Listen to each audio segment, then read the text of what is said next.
Now, breaking news from WRAL. Coverage you can count on. And breaking news this noon, secure mode lifted at 3 Orange County schools. This is a look of Sky 5 right now. Michelle McConaughey is in the WRAL Live Center with what we have learned in just the past 10 minutes. And it looks increasingly likely that we'll be dealing with some sort of wintry precipitation Friday night and Saturday. I'll show you the latest. And slick roads, classrooms with no heat. Several school systems delayed the start time. Why didn't Wake County? A live report straight ahead. A deadly head-on collision, both drivers dead. 3-year-old and a 30-year-old in the hospital. What we have learned about the cause of this crash. And we're going to start right now in the WRAL Live Center. Frank Porter Graham Elementary, Culbreth Middle, and Carborough High School, they were in secure mode because of law enforcement addressing a situation in the community. But as Jeff mentioned, that secure mode has since been lifted. This is a live look at Carborough High School right now. The last police car just left right before we came on the air. We saw that last police car leave. Carborough High School actually posted this on their high school with an update on their homepage right here, saying that the police tell us the situation in the community has been resolved and secure mode has been lifted. This means school days at FPG, Culbreth, and Carborough are now continuing normally. Several school systems decided to push back their start time due to the possibility of slick roads, but Wake County did not, and some parents wanted answers. Now, Sky 5 flew over Combs Magnet Elementary School, where students were dismissed early. WRAL's Eric Miller spoke with parents who had to pick up their little ones because of heating problems at that school. Eric. Now, Jeff, certainly a frustrating morning for some parents out here at Combs Elementary School. And of course, all of this happening as Wake County Public Schools were operating as scheduled this morning, despite the fact that surrounding districts like Durham, Granville, and Person counties were all on a 2-hour delay. And as officials in some parts of northern Wake County were reporting icy conditions out there on the roads. Just take a look at this video right here. This crash happened on South Main Street near Capcom Avenue in Wake Forest. That Ford SUV managing to run up the guy wires of that power pole sometime around 7:30 this morning, in part due to ice on the road. Thankfully, nobody was seriously hurt there. The cold, of course, caused more issues than those travel troubles, though, right here at Combs Elementary. Students were dismissed just an hour after they arrived due to issues with the heating system in the building. School buses and parents were back in that carpool lane almost as soon as they finished dropping their kids off. It was a little weird because, we dropped them off at 8 o'clock, kind of like, hey, did you know if something was kind of going on with the heat? Because it was very cold. It's like, to me, they just need to prioritize the heating system over some of the other things. And we have reached out to Wake County Public Schools here asking why, with all of these surrounding districts deciding to delay, they decided to move ahead as scheduled. We still have not received a response. We'll bring you those details as soon as we get them. In Raleigh, Eric Miller, WRAL News. All right, Eric, thanks for that. And you can count on WRAL no matter what comes our way. We'll bring you the very latest weather coverage on WRAL.com, WRAL News Plus, and on the WRAL app. 2 drivers are dead. 2 passengers, including a 3-year-old, are seriously injured after a head-on collision. We'll get to that in just a moment. First, we want to talk about the weather. Parts of our viewing area woke up to a dusting of snow and icy patches on the roads. The precipitation is gone, but the next storm system arrives this weekend.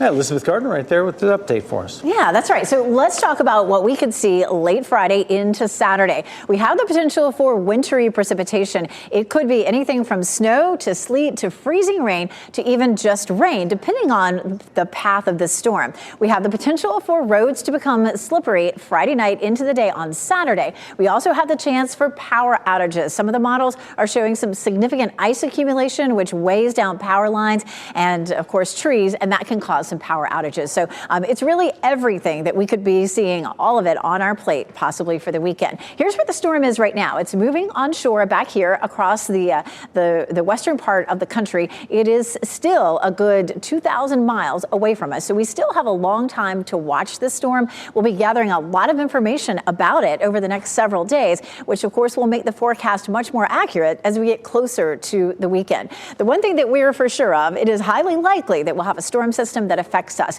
We could see snow, a wintry mix, or rain. And of course, it will depend on exactly which path the storm takes as to which type of precipitation you'll see. On this model, there's a 75% chance of an inch of snow in the Triangle area and even a 50% chance down in our southern counties. But that is the potential for scenario 2, where the storm system would end up down to our south and we'd have a better chance for snow. Scenario 1, the low pressure system is farther north and we see more rain or freezing rain, which can cause power outages. We're going to take another look at some computer models coming up to talk about these different scenarios.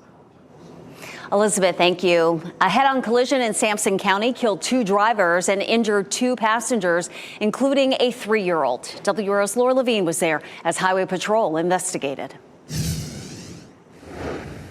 A devastating scene in Sampson County where 2 people were killed in a serious crash here on Harnett Dunn Highway.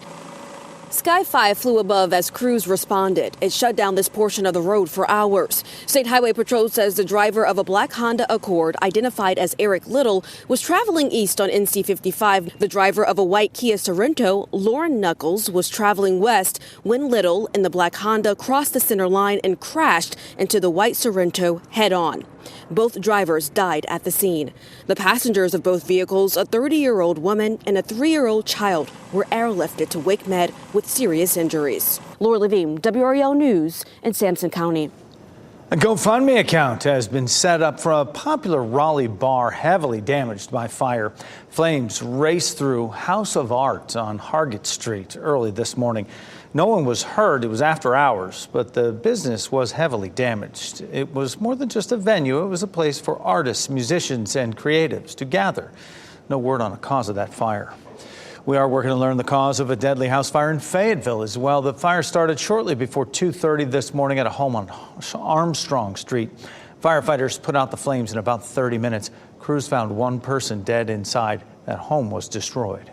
Lawyers for Donald Trump are threatening legal action if special counsel Jack Smith releases a report related to federal investigations into the president-elect. Trump's defense lawyers say they were given limited access review of the draft. They call the report a one-sided narrative. Attorney General Merrick Garland has said he plans to provide lawmakers with a redacted report.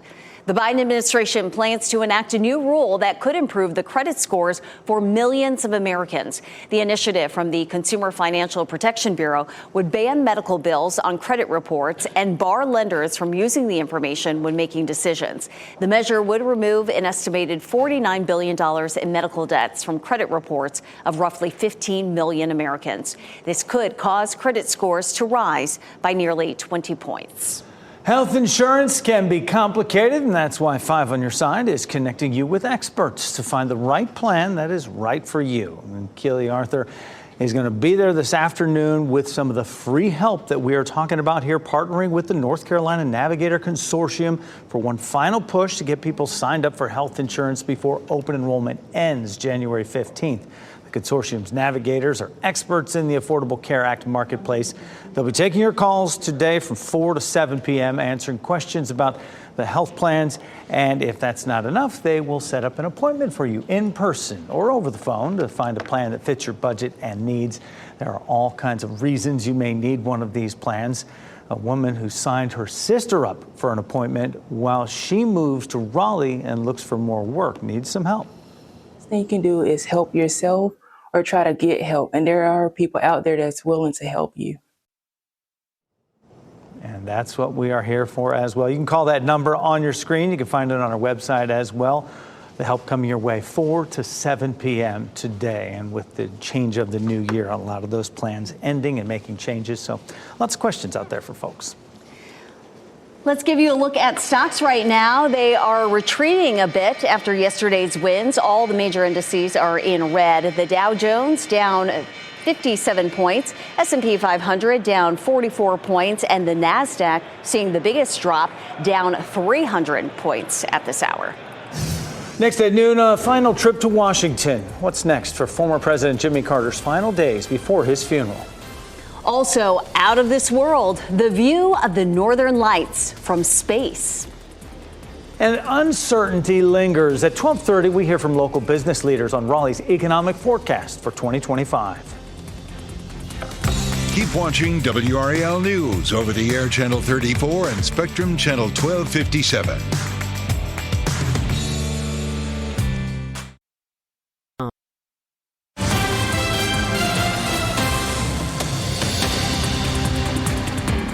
Happening right now in the WRAL Live Center, we now have a little bit more information about what we told you about at the top of the newscast, those 3 Orange County area schools that were on secure mode that has since been lifted. Frank Porter Graham Elementary, Culbreth Middle, and Carborough High. They were in secure mode that has been lifted. Law enforcement were in the area. We now know Carborough police, they responded to a disturbance between 2 vehicles involving a reported firearm. This was about 10 o'clock this morning. During the initial response, police got word that a suspect may be on foot near Carborough High School. That's why they decided to go into that secure mode. No suspects are in custody right now, but they do not believe there is any threat to the community. All 3 schools have since returned to normal operations. Michelle, thanks. Final preparations are underway as the nation bids farewell to former President Jimmy Carter. Today, his body returns to Washington one last time. And we see this live look in Atlanta right now as his body heads to Washington. Loved ones and supporters spent the last 3 days paying respects in his home state of Georgia. Connor Hansen has that story. Joined by his family, former President Jimmy Carter's casket leaving the Carter Center in Atlanta on Tuesday, giving people another chance to pay their respects. He was an amazing man, and he was held up and propped up and soothed by an amazing woman. And the two of them together changed the world. After being flown to Joint Base Andrews, a motorcade will escort Carter's body into Washington, stopping at the U.S. Navy Memorial as a tribute to Carter's place as the only Naval Academy graduate to become president. The former commander-in-chief will then be taken to the Capitol, where he will lie in state until Thursday, when his funeral service will be held at the National Cathedral. I don't really know how you eulogize him, but he was such an example of an amazing man. Carter died last month at the age of 100, living longer than any U.S. president. But during his time in office, he was considered a Washington outsider, going from his family peanut farm to the governor's mansion and then the White House. The amount of what he accomplished, I mean, unfortunately, he was an unpopular president, but when you look back, he was way ahead of his time. And flags are flying at half-staff to honor President Carter. One Republican county executive in New York, though, is ignoring that protocol. The fact that Bruce Blakeman decided to lower the flags for a mere 2 days is more of a slap in the face, in my opinion, than just not lowering the flags at all. He's cowering to the pressure of people saying he should do something. U.S. Flag Code directs flags be lowered for 30 days after the death of a president. The proclamation dates back to 1954. Long Island Republican Bruce Blakeman has relented and says flags in the county will only fly at half-staff today through Thursday. JetBlue is investigating the deaths of 2 people found dead after the plane landed in Fort Lauderdale. Now, the bodies were found in the wheel well of a plane following a flight from New York City. The FAA says stowaways often use the compartment, but don't realize how little space is available in the bay. Those who aren't crushed often lose consciousness for lack of oxygen, or they freeze once the plane is at cruising altitude. At least 120 people have been killed and nearly 200 injured after a powerful earthquake hit a remote region of Tibet this morning. The 7.1 magnitude quake hit shortly after 9 o'clock and was followed by several aftershocks. The event toppled houses in remote Himalayan villages, rocked a nearby Tibetan holy city, and rattled visitors to a Mount Everest base camp. The tremors were felt as far as Nepal's capital. Today, President Biden is declaring 2 new national monuments in California. The move is seen as one of his last moves to protect American land and water. The president is establishing 2 national monuments to protect the areas from fossil fuel drilling and mining. The Interior Department says the areas have also been deemed not suitable for solar energy development. Both monument areas are sacred to native tribes. If you think watching the northern lights from Earth as they dance across the sky is incredible, and it is, wait till you see what it looks like from space.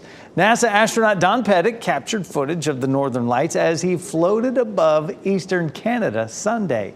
The aurora borealis is a natural light display caused by the interaction of those charged particles from the sun and the Earth's magnetic field.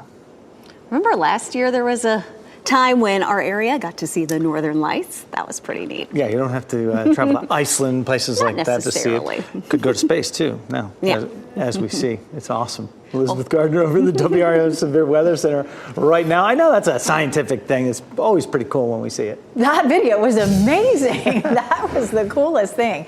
Maybe second to the fact that we actually had a little video of snow this morning. There wasn't much. It was in our north and eastern counties, but there were certainly, especially we just a couple of spots where we had folks with some slippery conditions. But the sun is out and temperatures are warming up. You can see people walking up and down Fayetteville Street here. This is our Jimmy V camera. Our temperature currently 37, so it is cold out there and a little bit breezy too. So there's still a touch of a wind chill. We'll only see our temperatures in the low 40s this afternoon, and that's going to be about 10 degrees cooler than normal for this time of year. We take a look at current conditions. It is a wind chill of 30 in Durham and Raleigh right now. The white box on the right side is the way it feels outside the wind chill. The wind chill is 28 in Rocky Mount, 24 in Roxborough, where it's currently 32 degrees. It feels like 31 in Southern Pines and 33 in Fayetteville and Clinton. So our feels like temperatures are anywhere from the mid-20s to right around freezing right now, and it's just not going to feel that much warmer through the afternoon. That wind is biting out there. 42 for Raleigh, 41 Durham, 45 in Fayetteville for our high temperatures this afternoon. And we have more cold mornings in our forecast as well. Tomorrow morning, 22, 20 Thursday, and 22 on Friday. It is a little breezy right now, but the wind should begin to drop down just a little bit. If we have a touch of a breeze, though, it will drop our feels like temperature into the upper teens for the next several mornings. So we're going to have a lot of cold air in place as we see our next system starting to approach us on Friday. Again, remember the bus stop, the kids really need to be bundled up. It is going to be quite cold for the next 3 mornings.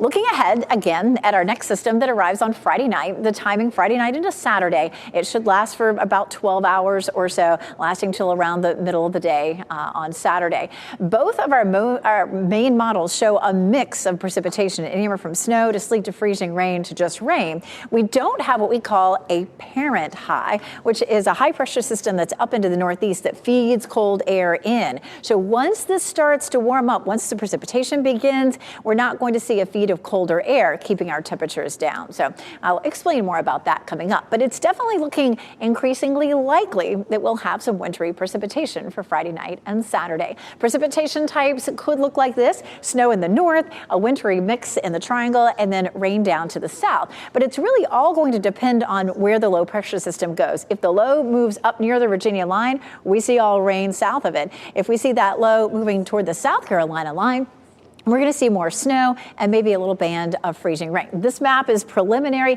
really just to show you here's sort of our baseline, and we'll be looking for the path of where that storm goes. So you may wonder, well, what's the difference between freezing rain and sleet? Freezing rain is when we have cold air on the ground and we have warm air that moves in the middle of it, sort of like an Oreo cookie. We have snow that starts in the upper levels of the atmosphere.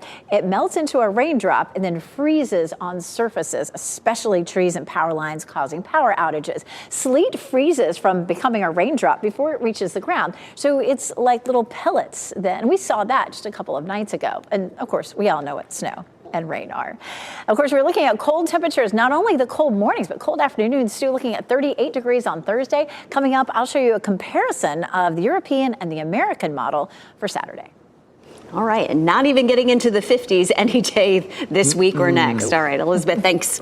Back in session, legislators return to downtown Raleigh tomorrow. Coming up at 4, we're looking into the big issues expected to come up this legislative session. Then at 5:30, a suspicious death investigation. What we're learning about the criminal history of a Durham man charged with concealing a death. Plus, still ahead this noon, the future is now. How one company plans to test AI and robotics in city for inventors.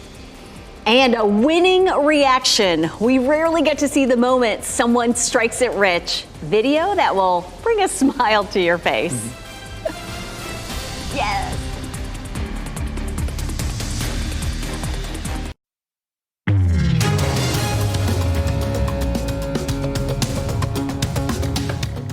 A dock workers union and their employer group meet today in New Jersey to try and hammer out a deal on a new contract.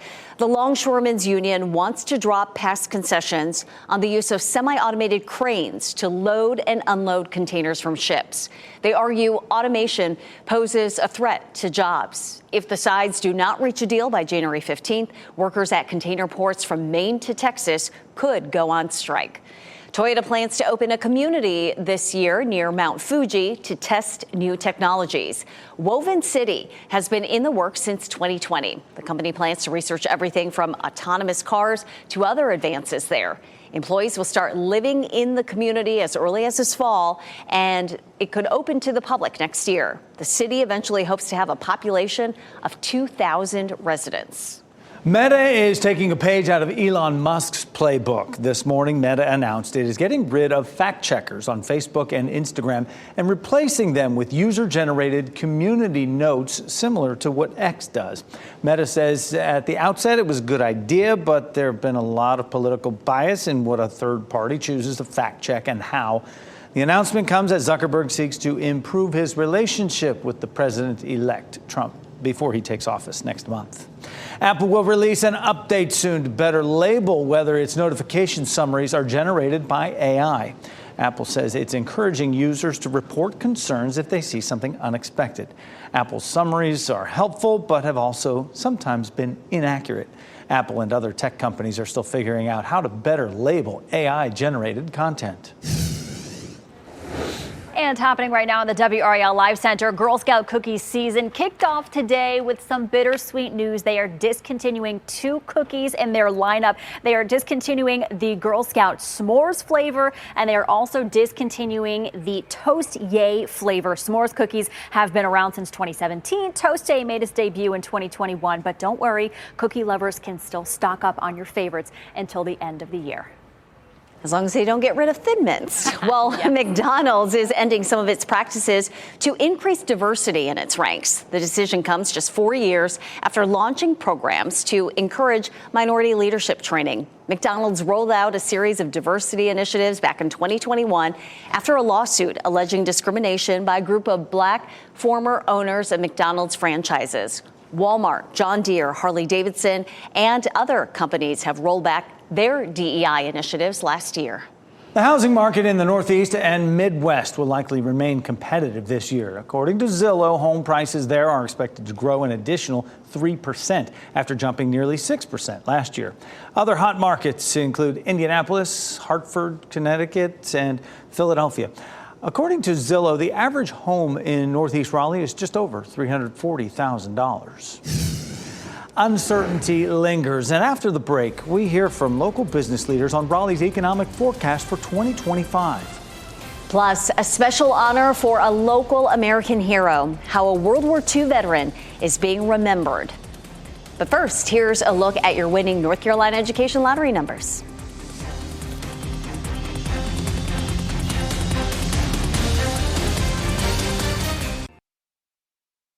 Shot in 4K ultra high definition. Your number one source for local news. WRAL News. Coverage you can count on. How far will your money stretch in 2025? Business professionals and economic experts gathered this morning to discuss spending plans and the best way to get the most for our community. This was the Raleigh Chamber's Economic Forecast event at the Martin Marietta Center for Performing Arts. WRAL sponsored the event, and WRAL's Destiny Patterson was there. She joins us live. Destiny, economists say uncertainty lingers. The audience had the opportunity to actually participate here. You can see the question here: how confident are you in the Triangle region's ability to sustain economic growth in 2025? Most people selected very confident, and you can see it there. But inflation is still not on target. That has been a main talking point here. Overall, the latest index for cost of living shows a jump of almost 3% compared to the same time last year. But overall, the economy is doing better than even some experts expected. Here's why, according to the CEO of the Federal Reserve Bank of Richmond: strong consumer spending, a surge in productivity, and what he calls low hiring and low firing.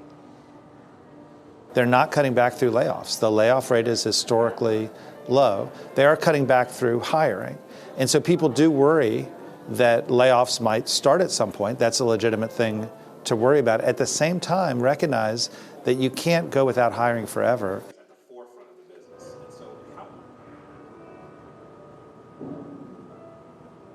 Two different economists also mentioned the role of the election in the economy. After the election, surveys show more optimism in the economy, but they also still mentioned that the economy is still uncertain in some areas, especially when it comes to certain policies with this administration coming back in, like tariffs. And I'll tell you more about that coming up in our later newscast. Destiny Patterson, WRAL News, live in Raleigh. Icy roads may have contributed to this crash that caused major delays this morning in Wake Forest. An SUV crashed into a pole closing South Main Street between Capcom Avenue and Rogers Road. No one was seriously hurt. The road reopened about 2 hours later. Police department is warning drivers about slick road conditions after this SUV crashed into a utility pole. Now, this is right outside of Wake Forest Middle School. This is on South Main Street, and we'll take you to Sky 5 video now so you can get a closer look at what happened. That SUV just slammed right into the utility pole, and traffic was backed up for more than an hour. There's ice all over this area. Crews left around 9 o'clock this morning after brining the road, and you can still taste that salt in the air. We're working to confirm whether slick road conditions were a factor in this crash. We're also working to find out if anyone was hurt. Kelsey Coffey, WRAL News in Wake Forest. Another terrible crash in Sampson County. 2 people are dead. 2 others, including a 3-year-old, are in the hospital after this head-on crash. Sky 5 flew over the scene on NC 55 near Oak Grove Church Road in Sampson County, and troopers say one car crossed the center line and collided with an SUV. Eric Little was driving the car that crossed over. Lauren Knuckles was the SUV driver. Both were killed. A 3-year-old girl in the SUV was airlifted from that scene. A passenger in Little's car was taken to Wake Med with serious injuries.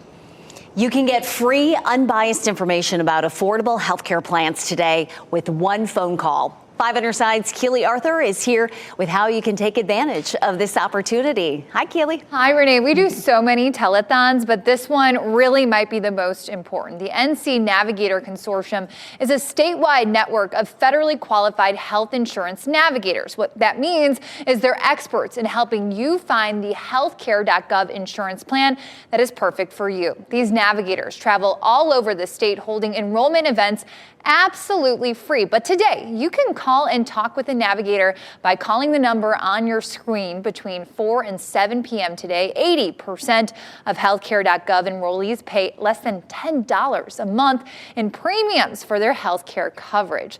We asked Consortium Deputy Director Hollis Smith what the conversation is like when you call in during this event. We'll ask for your basic contact information, answer any questions you might have, and then if you're interested in making an appointment, we'll ask for your zip code and try to schedule you with a navigator near you.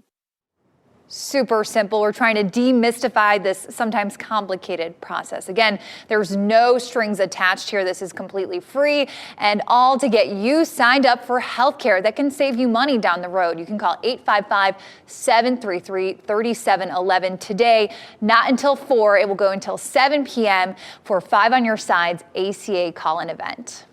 It is that time of year. Keely, thank you. Post office on Brentwood Road in Raleigh will soon be renamed for an American hero. Millie Dunn Vesey served in the 6888, an all-black women's battalion that developed a new mail tracking system.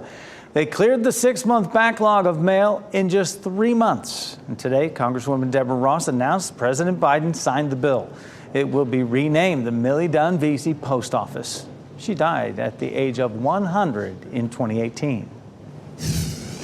A lack of vitamin D, how you can help make sure you're getting enough during these winter months. Plus, winter weather can be tough to predict. How weather balloons help in the forecasting process. And remember, you can watch WRAL News live anytime on WRAL.com or the WRAL app on your streaming device.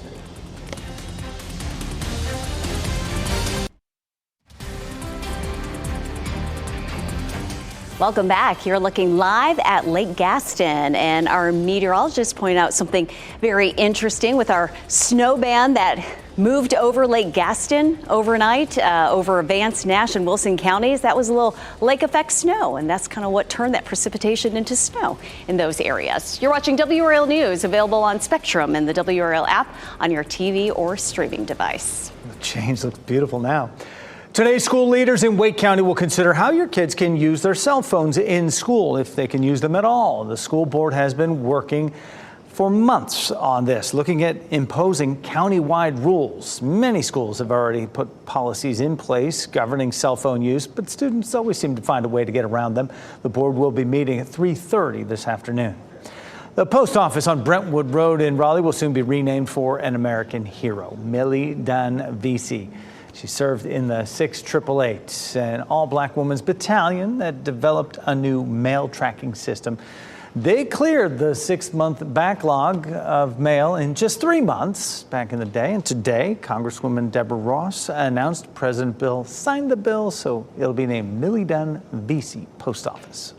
From strengthening bones to boosting the immune system, vitamin D has many benefits for overall health. That's why it's important to make sure your body is getting enough of it, especially during the winter time. The sun isn't the only source of this vital nutrient. Salmon, mushroom, and egg yolks are just some of the foods that naturally have vitamin D. Fatigue and muscle pain are a few of the symptoms you may experience if you have a deficiency, but you'll need a blood test to make sure.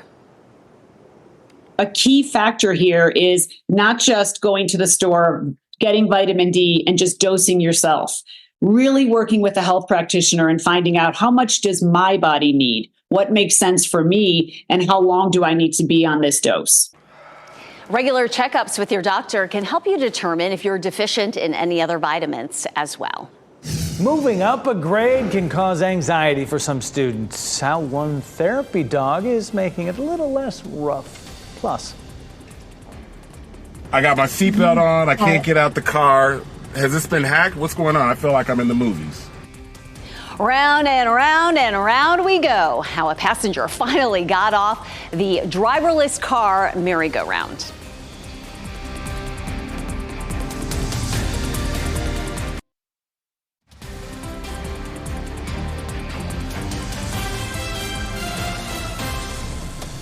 .43 the time as we bring you back inside a WRAL studio here. A ride to the airport takes an unexpected turn after a mishap with a driverless car.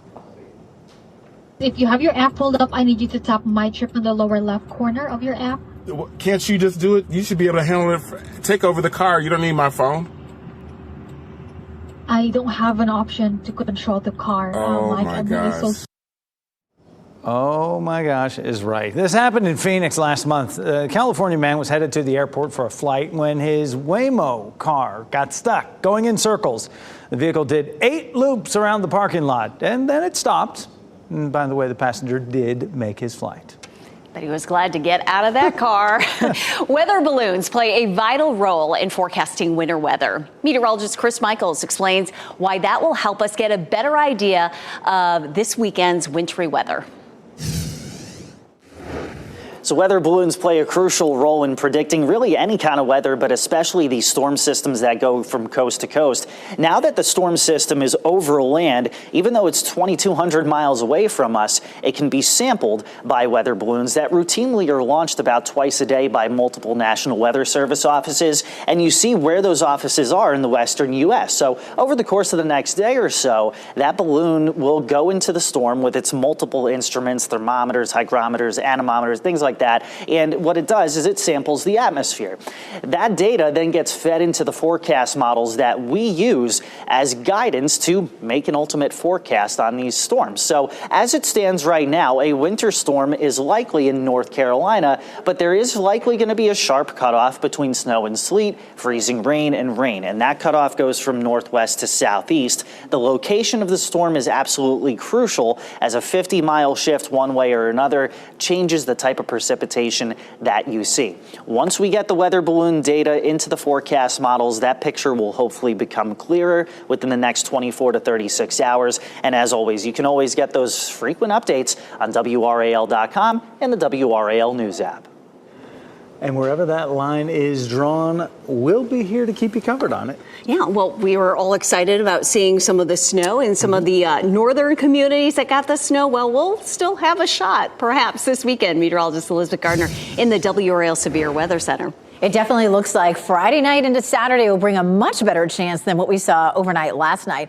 Here's a look at the current situation, though. Gorgeous out there just to sit at the window and look outside. Beautiful blue sky in Fayetteville, Raleigh, and Apex, Chapel Hill as well, courtesy of Top of the Hill Restaurant. I was out just a little while ago, but that wind is whipping around, and so it is cold out there. Not only the temperature is chilly, but with the wind, we have a pretty significant wind chill. It's 37 in the Triangle, but it feels like 30 degrees right now. It feels like 26 in Roxborough, 27 in South Hill, and 31 in Southern Pines. It feels like 33 in Clinton and 32 in Goldsboro. So it's just cold out there, and that's not going to change over the next several days. So cold air will be in place as this storm starts to get ramped up and starts to move across the country toward us. Precipitation starting late Friday, continuing into the day Saturday. Again, where does the low go? If the low is to the north, we're mostly rain. If the low is to the south, it's more wintry precipitation. And of course, Chris did a great job of explaining how we'll continue to collect data as the storm moves across the country using weather balloons and other sources as well. So where is it right now? It's starting to move on shore here in California. It's about 2,000 miles away from us. So as it moves across the country, there are a lot of sensors, both the weather balloons and sensors on the ground, that will be sampling the storm. And all that data goes into the computer models, making our forecast much better as we get closer. On top of that, by Thursday, we start to get into our high resolution model data, which gives us an even better look at what could happen. All right, so this is snow potential from the European model. This model's pretty excited about us seeing some snow in our viewing area, even all the way as far south as Fayetteville, anywhere from maybe 1 to possibly 3 inches. And this is the GFS, or the American model, still showing the potential for snow as far south as Fayetteville, but it's more like 1 to 2 inches. So the amounts are a little bit lower for us, and some pretty significant amounts potentially back across the mountains. We could also have a band of freezing rain. The freezing rain is where we have the ice sticking to the trees, the cars, the power lines, and we have the potential for power outages. A 0.2 of an inch isn't quite enough to start breaking the limbs and the power lines, but it's close to it. It's a 1/4 inch that's typically the threshold, and we could see that back to the west. So icy conditions that could cause widespread power outages are a possibility, but none of this is sure just yet. Again, we're going to continue to watch it. We'll be watching for the timeline and for the position of the low. Again, if the low is to the north, it's likely to be warmer. If the low is to the south, it's likely to be colder, and we'll have a better chance of that wintry precipitation. So keep checking back with us regularly. Mike Mays, I think maybe already in the building at this point, and he'll be with you this afternoon and evening with more updates. It is going to be cold between now and Friday. Look at that, 38 degrees on Thursday. And earlier we talked about these very cold mornings in our forecast down into the low 20s. So make sure that you and your family are all bundled up as you're headed out the door in the mornings. Once we get past Saturday, it is a little bit warmer, but our high temperatures are below normal for the next 7 days. All right, Elizabeth, thank you. Was her. I see her every day, and then I'm glad to see her finally win something big. It is a celebration in a gas station. A woman hits it big with a lottery scratch-off ticket. The video that will bring a smile to your face after the break. And if you didn't win that one, here are the winning Powerball numbers for you. 17, 34, 46, 66, 67. The Powerball is 14. The multiplier is 2.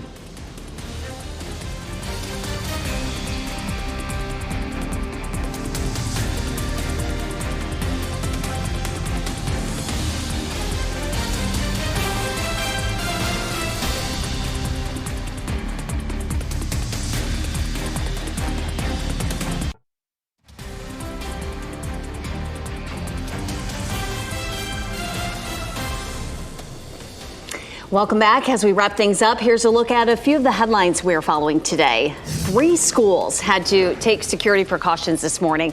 Carrboro police say they were searching for a suspect near Carrboro High School, and out of precaution, that school and others nearby went on a soft lockdown. The district says that means classes continued inside, all doors were locked. The schools lifted their lockdowns around 11:45. Police did not take a suspect into custody. Combs Magnet Elementary sent students home early today. The school says it is dealing with HVAC issues. Many districts decided to delay school today. Wake County did not. We reached out to the district to ask why they decided to open on schedule this morning. So far, we haven't gotten that information back yet. A GoFundMe has been set up for a popular Raleigh bar heavily damaged by fire. Flames raced through the House of Art on Hargett Street early this morning. No one was hurt, but the business has significant damage. It was more than a venue. It was also a place for artists, musicians, and creatives to gather. No word on what started the fire. No one really expects you to play it cool when you win $250,000. This lucky winner's reaction in South Carolina will definitely brighten your day. Check out surveillance footage from inside the gas station. It shows the moment a customer realizes she won. Yeah. She won. She's jumping for joy. She's hugging people she doesn't even know. Comes off screen there. Eventually falling to her knees in celebration here. Oh, the store will get a $2,500 commission for selling the ticket. And get this, the same store sold a $1,000 winning ticket last month. $250,000 though. Oh. That is sweet. I would faint. I would.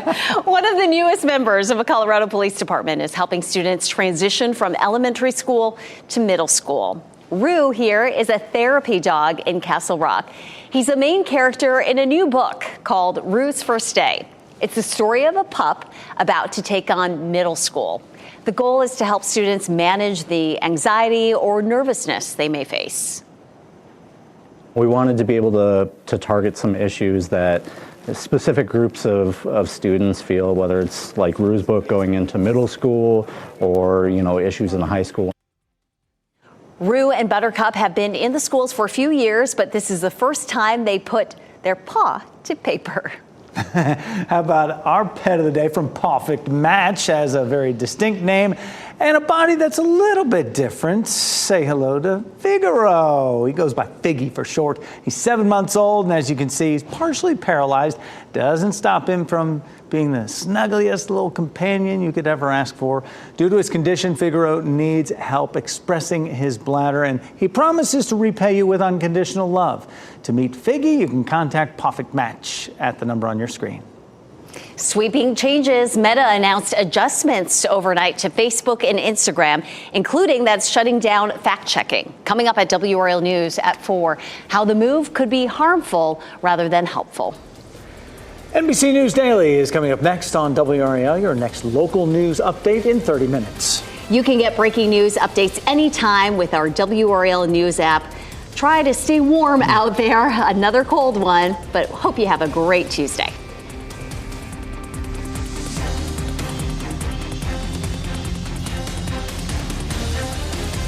Keep watching WRAL News over the air Channel 34 and Spectrum Channel 1257.